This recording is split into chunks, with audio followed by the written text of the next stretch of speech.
Bismillahirrahmanirrahim. Assalamualaikum warahmatullahi taala wabarakatuh. Yang dihormati pensyarah, Encik Rosli bin Maknur, dan seterusnya penonton-penonton yang dirahmati Allah sekalian. Jadi insya-Allah untuk pembentangan pada kali ini saya akan menceritakan berkenaan dengan inovasi digital yang telah saya buatlah. Yang pertama, tajuknya adalah berkenaan dengan dam solat. Saya namakan inovasi ini dam solat.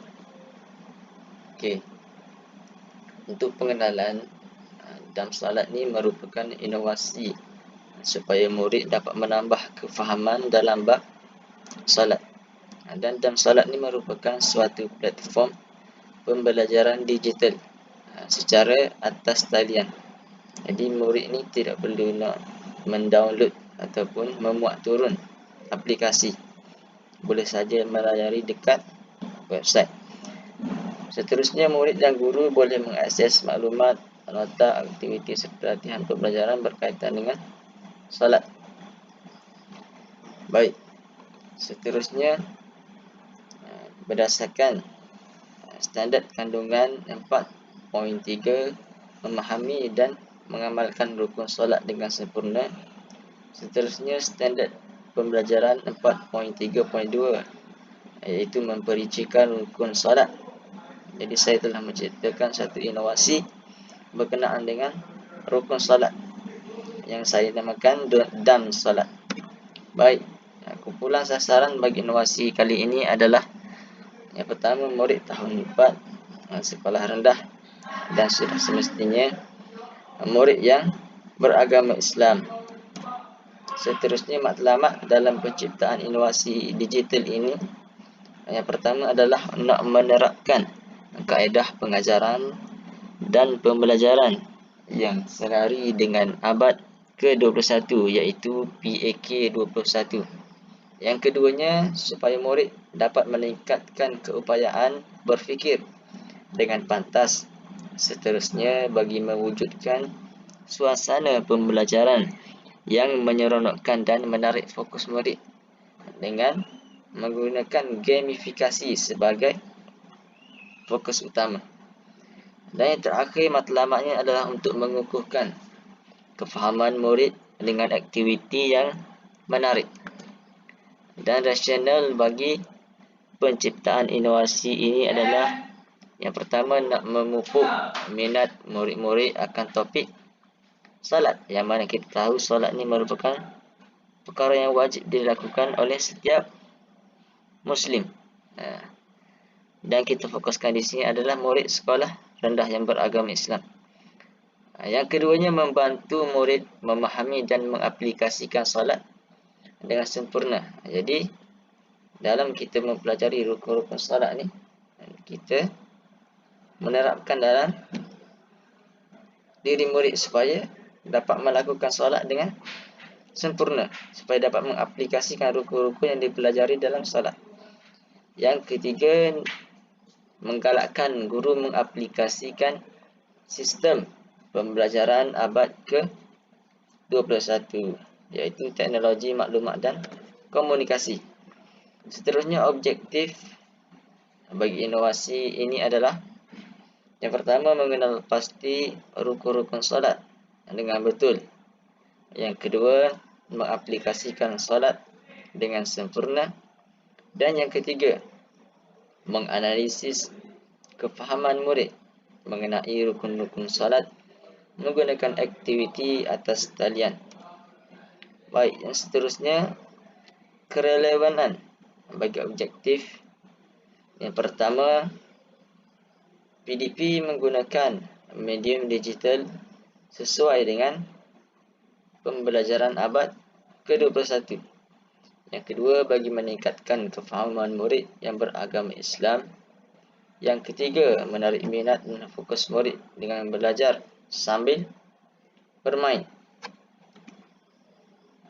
Seterusnya, penyataan masalah bagi dalam mewujudkan inovasi ini adalah yang pertama, murid sukar untuk mengingat rukun-rukun solat dengan tepat. Seterusnya, murid keliru berkenaan dengan perbuatan rukun dengan bukan perbuatan rukun dalam solat. Seterusnya, kurang bahan bantu mengajar yang dapat menarik minat murid. Dan yang terakhir, murid kurang faham apabila tidak menggunakan bahan secara visual. Seterusnya, kepentingan dalam projek inovasi ini, yang pertama, menjadi bahan bantu mengajar, iaitu BBM, untuk digunakan oleh guru-guru ketika proses pengajaran dan pembelajaran. Yang kedua, meningkatkan kefahaman murid tahun 4 berkenaan topik rukun solat melalui paparan visual. Yang ketiga, nak menguji tahap kefahaman murid secara atas talian serta memudahkan semakan guru. Dan yang keempat, menyediakan pengalaman pembelajaran secara interaktif yang menyeronokkan. Seterusnya, sumber inspirasi dalam mewujudkan inovasi ini. Yang pertama, penggunaan laman web yang meluas bagi menjalankan proses PDP, yang mana kita gunakan website Flippity. Dan yang keduanya, kemudahan penggunaan aplikasi yang boleh diakses di mana-mana sahaja. Boleh menggunakan apa-apa peranti, sama ada telefon pintar, tablet, laptop, komputer dan juga PC. Seterusnya, jenis peralatan dan sumber yang diambil. Yang pertama, menggunakan talian internet. Yang kedua, komputer ataupun telefon pintar dan seangkatan dengannya. Seterusnya, laman web dan aplikasi. Kita beralih pula kepada anggaran kos projek inovasi ini, inovasi dam solat. Saya menggunakan website daripada Flippity, Google Site dan menggunakan KineMaster. Seterusnya, saya juga menggunakan Microsoft PowerPoint dan juga alat yang nak mengedit, iaitu komputer. Kos projek bagi inovasi ini adalah sifar kerana semua aplikasi dan bahan yang diperlukan percuma dan sudah sedia ada. Seterusnya, pembangunan sistem projek. Yang pertama, laman web. Pembinaan laman web dam solat menerusi platform Flippity. Seterusnya, aplikasi link web tersebut yang dijadikan aplikasi menerusi platform Google Site. Kemudian kita lihat penilaian kebolehgunaan hasil projek. Yang pertama, murid memberikan respon yang positif melalui penglibatan aktif. Yang kedua, murid memahami topik rukun solat dengan cepat. Yang ketiga, penilaian melalui aktiviti dan latihan yang cemerlang. Seterusnya, kita lihat pada catakan bagi proses ataupun timeline penciptaan inovasi dam solat ini. Kita tengok pada 9 November adalah bagi mengumpul data dan idea. Seterusnya, 10 November membentang kertas cadangan. 11 November pembinaan dan promosi projek. Seterusnya, hari terakhir 12 November laporan projek.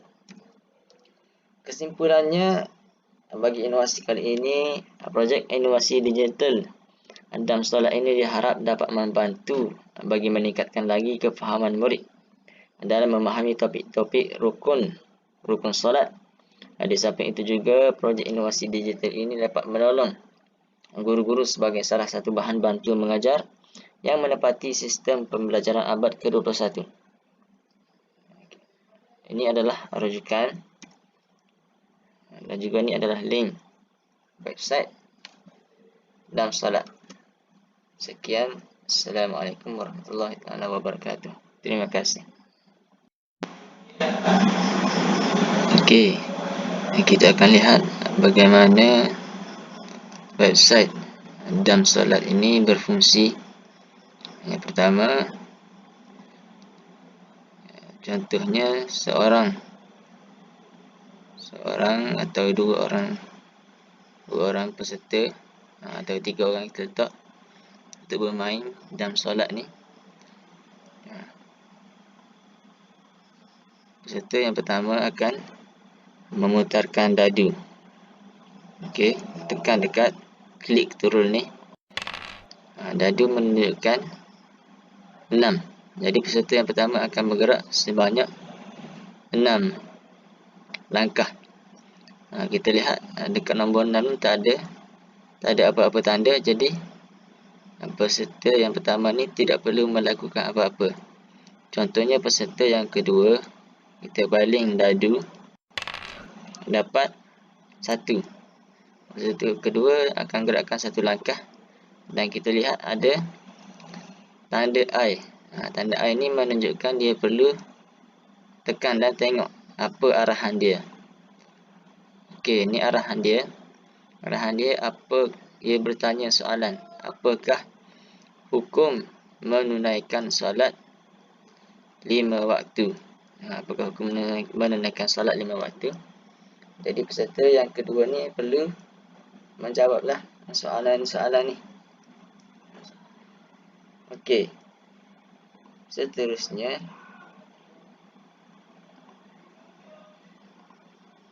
contoh yang lain, apabila contohnya peserta mendapat langkah yang ataupun petak yang ke-9, kita tengok arahan dia.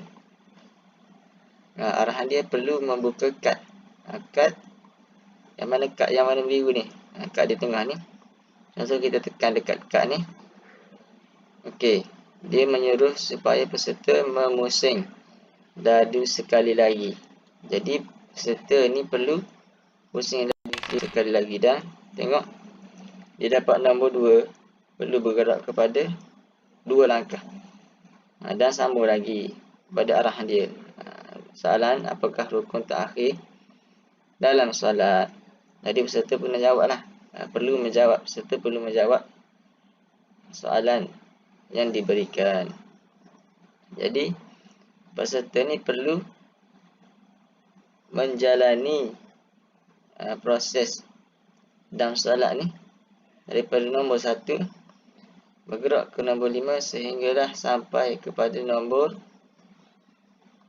45 sampai habis. Jadi yang sesiapa yang dapat menghabiskan dahulu dia akan menanglah. Dan dalam nak mendapatkan kemenangan tu perlu mengharungi soalan-soalan lah yang akan ditanya dalam permainan ni. Okey, jadi begitulah fungsi ataupun cara dalam solat ni berfungsi.